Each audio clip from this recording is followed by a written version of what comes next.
السلام عليكم ورحمة الله وبركاته. أهلا بكم في فيديو جديد على قناة ستة اليوتيوب.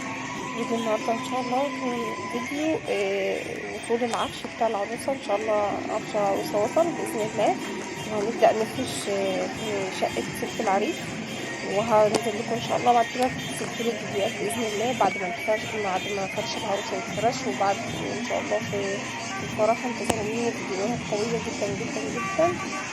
سلسلة إن شاء الله هنزلها على القناة كده، تابعوني وإن شاء الله تشوفوا في الفيديو كده. صلوا على النبي، اللهم صل وسلم وبارك عليك يا حبيبي يا رسول الله. اللهم صل على سيدنا محمد وعلى آل سيدنا محمد كما صليت على سيدنا إبراهيم وعلى آل سيدنا محمد. زي ما انتم شايفين عندنا كده نظام في محافظة كفر الشيخ.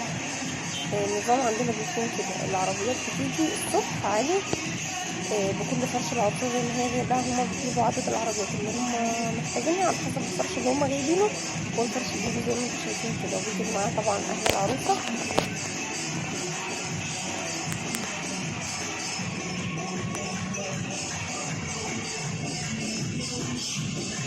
كده شكل الفرش. طبعا دي عربية الشنط دي بتكون محتوياتها ملابس ومفروشات، وكل العربيات بقى بتكون شايلة الأجهزة الكهربائية والأدوات البنزينية والسجاد. زي ما انتم شايفين كده أنا حاولت إن أنا أصور لكم أكبر قدر ممكن من العربيات.